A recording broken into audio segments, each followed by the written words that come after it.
सलाम, नमस्ते, सत श्री अकाल। मैं हूं रजा और आप देख रहे हैं रजा ग्राफी की ईरान स्पेशल रिपोर्ट। बता दूं सीधी बड़ी खबर कि ईरान ने रख दी है सबसे बड़ी शर्त। ईरान ने खेल दिया है बड़ा सा खेल। ईरान के आगे जितनी बातें रखी अमेरिका ने और मीडिएटर्स ने, ईरान सबको नकारता रहा। मैं आपको बता ही रहा हूं, जैसे कि ईरान के सामने कहा गया कि मिसाइल पर बात करेंगे, आपकी मिसाइल पर बात करेंगे। ईरान ने कह दिया मिसाइल पर तो बात ही नहीं करेंगे, डिफेंस पर हम बात नहीं करेंगे, और हम सिर्फ एक चीज पर बात करेंगे, न्यूक्लियर पर अपने।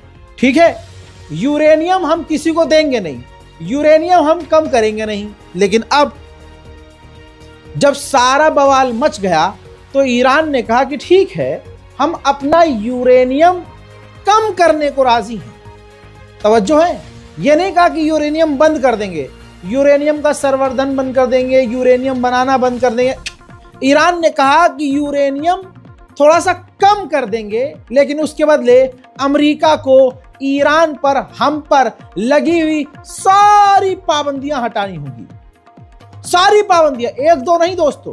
तो इससे आप समझ सकते हैं कि अब मामला और गर्मा गया है। अमेरिका बौखला गया है क्योंकि उसकी एक भी नहीं चल रही है। इसका मतलब यह भी है क्योंकि डोनाल्ड ट्रंप के नाक पर बात आ चुकी है, तो जैसे ऐसे या वैसे ट्रंप ईरान पर हमला जरूर करेगा, ऐसा एक्सपर्ट ऑलरेडी बोल चुके हैं। उधर ईरान के अंदर बहुत कुछ चल रहा है, अंदर भी बहुत उथल पुथल है। ईरान ने, आपके सामने ये तीन बड़े नेता हैं, ईरान ने अपने विपक्ष की पार्टी के तीन बड़े नेताओं को, डिप्लोमेट्स जो फॉर्मर डिप्लोमेट्स रह चुके हैं, उनको गिरफ्तार किया है। जैसे मोहसिन है, मोहसिन अमीनजादेह, फिर एक्स लॉ मेकर हैं इब्राहिम, और इसके अलावा कई और लोग भी हैं जो विपक्ष की पार्टी के हैं। ईरान ने उन्हें गिरफ्तार कर लिया है। दोस्तों, ये बात क्लियर है कि ईरान किसी भी हालत में रुका नहीं है और न झुका है। अब यही बात सटीकता से ईरान के अखबार ने लिखी है। ईरान के टॉप के अखबार ने एक विजुअल प्रिंट किया है, फोटो, जिसमें पहले तो टाइटल यह है फारसी में, पर्शियन लैंग्वेज में, कि ईरान की मिसाइल बातचीत की बैकबोन है। बात बिल्कुल हकीकत है। इसी तरह से जो बात लिखी है उसी के हिसाब से आप फोटो देख रहे हैं कि जो ईरान के विदेश मंत्री हैं, उन्होंने जो टेक लगाई हुई है वो मिसाइल से टेक लगाई हुई है। और इसमें पूरे आर्टिकल में यही कहा गया है, बताया गया है कि आज जो ईरान के पास मिसाइल टेक्नोलॉजी है, मिसाइल ताकत है, इसी की वजह से दुश्मन हमसे बात भी कर रहा है, वरना ये बात भी ना करते। ईरान के राष्ट्रपति कोई घमंड में नहीं है भाई, वो अभी भी बहुत बैलेंस बात कर रहे हैं। वो कह रहे हैं कि हम हर तरह से नेगोशिएशन के लिए, बातचीत के लिए राजी हैं, और ऐसी नेगोशिएशन जिसमें दोनों ही परिस्थितियां विन विन वाली हो। ठीक है, आपकी भी जीत हो, हमारी भी जीत हो, आपका भी ईगो सेटिस्फाई हो जाए और हमारा भी नुकसान ना हो। हम तो हर तरह से बात करने को राजी हैं। वहीं ईरान के चीफ ऑफ आर्मी स्टाफ ने फिर से ओपनली कह दिया है कि हमारी फौज किसी भी कंडीशन के लिए, किसी भी परिस्थिति के लिए, हत्ता कि जंग के लिए भी तैयार है।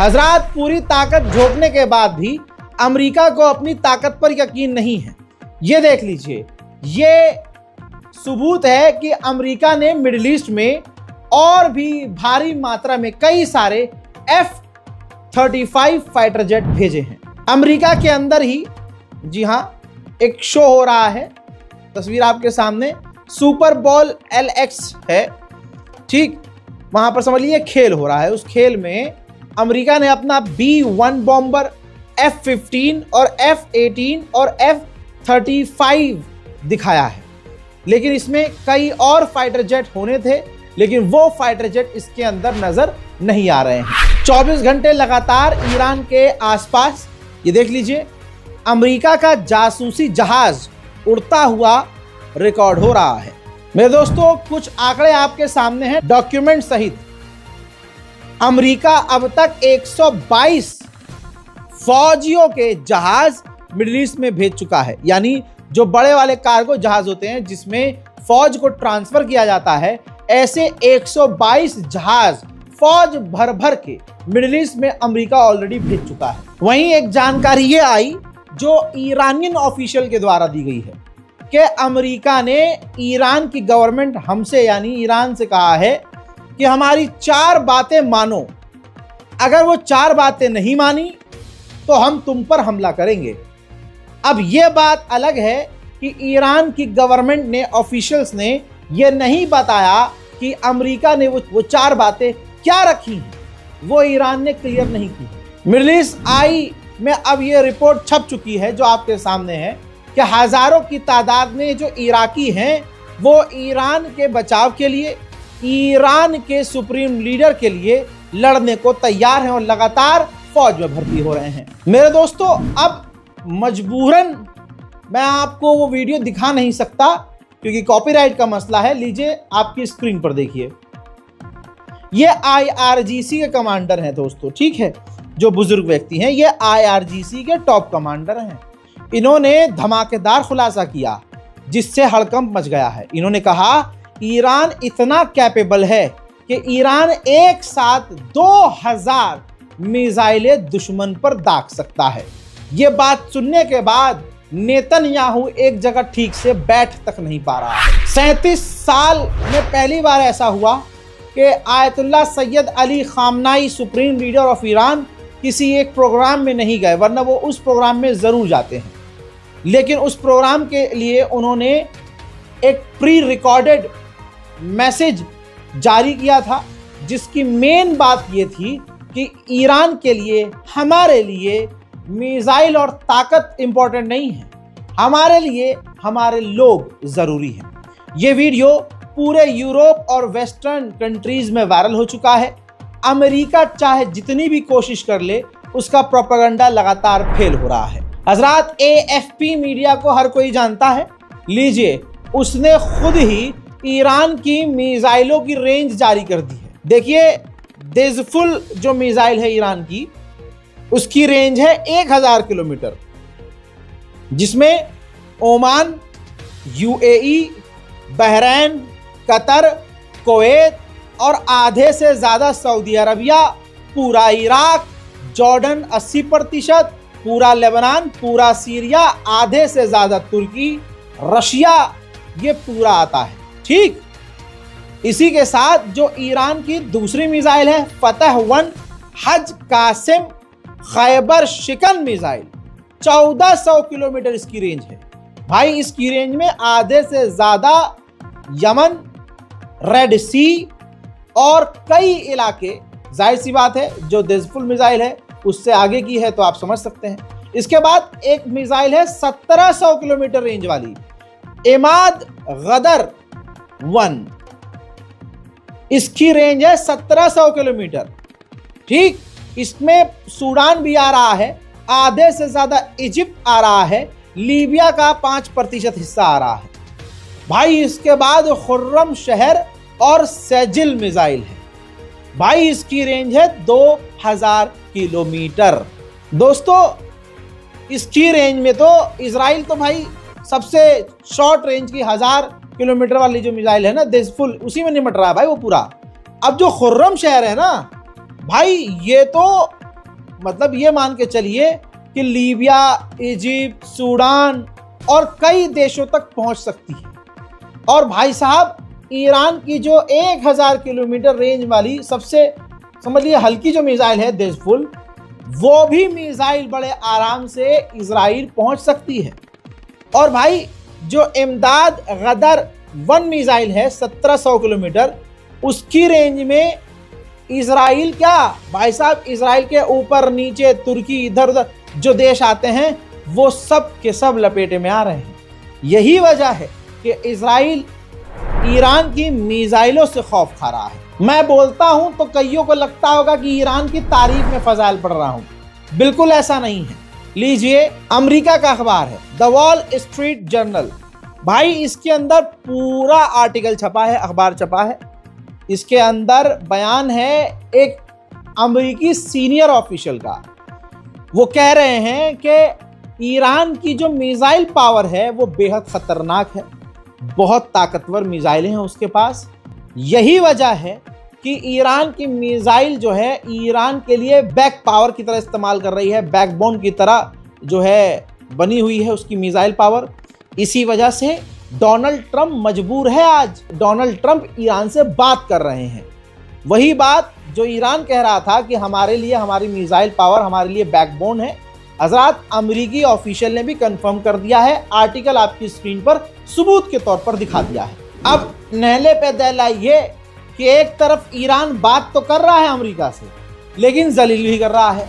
ईरान के विदेश मंत्री ने कहा कि आज के दौर में भी, आज के वक्त में भी, इतना कुछ होने के बाद अभी भी बातचीत जो चल रही है, इसके बावजूद अमेरिका और हम एक दूसरे पर भरोसा नहीं करते हैं। हम अमेरिका पर और अमेरिका हम पर भरोसा नहीं करते हैं, लेकिन फिर भी थोड़ी थोड़ी बात हमारी चल रही है। आइए अब तुर्की को सुनिए।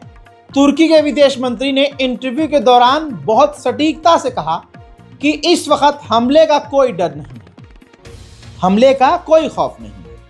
और आगे उन्होंने कहा कि अगर ईरान पर हमला कर दिया जाता है तो ईरान पर हमला करने की वजह से ईरान की गवर्नमेंट नहीं गिरेगी और ईरान मजबूती से टिका हुआ है, डटा हुआ है। भाई साहब, भारत का एक गंदा समाज, सड़ा हुआ समाज, सड़ा हुआ अंग सिर्फ मुसलमान होने की वजह से दुनिया में किसी भी देश के मुसलमान से बेइंतहा नफरत कर सकता है। यही वजह है कि ईरान, जबकि हमारा बहुत पुराना दोस्त है, लेकिन एक खास समुदाय ईरान से सिर्फ इस बिना पर नफरत करता है क्योंकि वो मुसलमान है। लेकिन ईरान भारत का हमेशा वफादार रहा। आधिकारिक तौर पर मोदी भी दांत चिहाड़ के फिलिस्तीन का सपोर्ट करते हैं, ईरान का सपोर्ट करते हैं।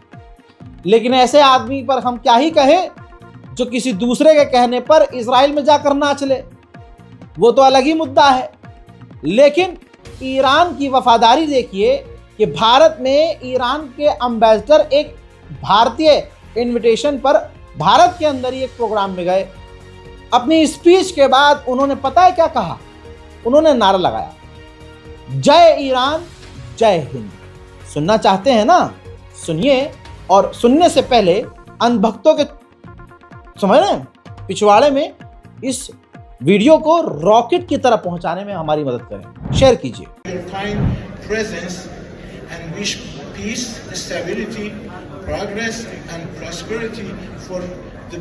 Peoples and governments of the Islamic Republic of Iran and the Republic of India. We want to say that Jai Iran, Jai Hind. देखा? अब आगे आइए। ईरान से जब अमेरिका और इजराइल जीत नहीं पाते हैं, जब ये लाल हो जाते हैं जलील होके, तो ये कोशिश करते हैं कि धोखे से ईरान के वैज्ञानिकों को, ईरान के कमांडरों को कत्ल किया जाए। हज़रात, तस्वीर आपके सामने, एक ईरानियन ऑफिशियल की गाड़ी के ऊपर अटैक करवाया गया, यानी एक असैसिनेशन दोबारा से करवाने की कोशिश की गई। और इसी के साथ समझ में आ रहा है कि अमेरिका और इजराइल बौखलाए हुए कितना है। मैं हर रिपोर्ट में ये बार बार बोल रहा हूँ कि अमेरिका ने जितनी बड़ी ताकत ईरान के खिलाफ तैनात की है अपने इतिहास में, इतनी नौसेना, इतनी सेना, इतने हथियार किसी के लिए अमेरिका ने तैनात नहीं किए। लगातार तैनाती हो रही है। अब लीजिए, तस्वीर आपके सामने सैटेलाइट इमेज है। डियागो गार्सिया के अंदर अब अमेरिका ने अपना परमाणु सबमरीन भी तैनात कर दी है। लीजिए, अब क्या बचा? अमेरिका ने अपने परमाणु सबमरीन भी डियागो गार्सिया में ईरान के खिलाफ तैनात कर दिया है। कुछ बचा अब? परमाणु ताकत हवा, जमीन, समुंदर, हर जगह अमेरिका ने एक ईरान के खिलाफ तैनात। वहीं अमेरिकी फौज ने समुद्री इलाके में एक टैंकर को सीज किया पता चला ये ईरान का टैंकर है। तस्वीर आपके सामने। रिपोर्ट के अनुसार क्योंकि ईरान पर बैन लगा है, ईरान तेल नहीं बेच सकता, ऐसे में ईरान के इलाके से ईरान का एक टैंकर निकला जिसे आधे रास्ते में ही अमेरिकी फौज ने सीज कर लिया। उधर अमेरिका का डिफेंस मिनिस्टर जहर उगल रहा है। आप ये सोच लिए कितने बेगैरत और कौम के वो सबसे बड़े गद्दार होंगे जो अभी भी शिया सुन्नी कर रहे होंगे, क्योंकि दुश्मन भी वही कर रहा है। अमेरिका के डिफेंस मिनिस्टर ने कहा कि ईरान को परमाणु नहीं मिलना चाहिए किसी भी हालत में, क्योंकि कट्टरवादियों को, कट्टर को अगर परमाणु मिल जाए तो यह हमारे लिए खतरा है। ईरान को परमाणु ना मिले यह हमारे लिए रेड लाइन है। ईरान को परमाणु मिलना हमारे लिए, दुनिया के लिए बड़ा खतरा है। चाहे शिया हो या सुन्नी, दोनों में से कोई भी मुसलमान हो, परमाणु इनको मिलना हमारे लिए बड़ा खतरा है।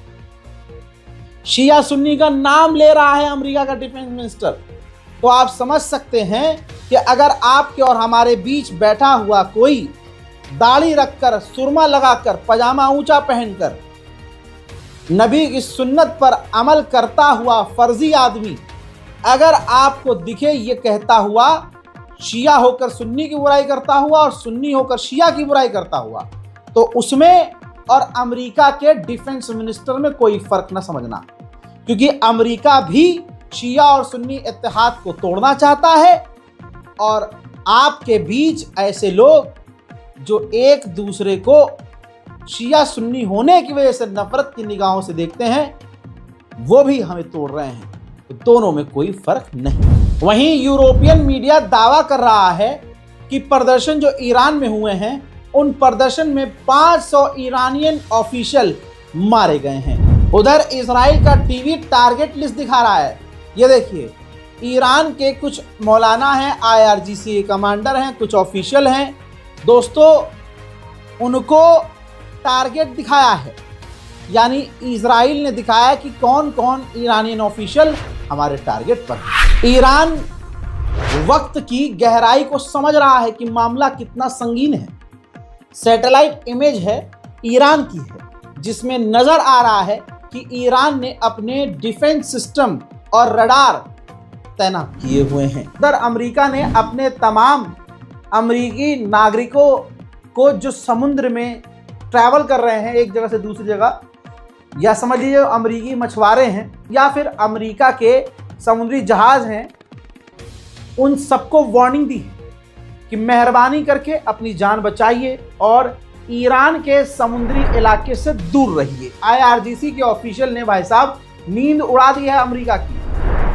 उन्होंने ताज़ा बयान में कहा है कि अगर अमेरिका ने हम पर हमला किया तो हम आई फॉर आई नहीं खेलेंगे, बल्कि हम डिफेंस से ऑफेंसिव मोड में आएंगे और उनसे ज़्यादा खतरनाक बड़ा हमला करेंगे और अमेरिका के तमाम बेस को उड़ाएंगे।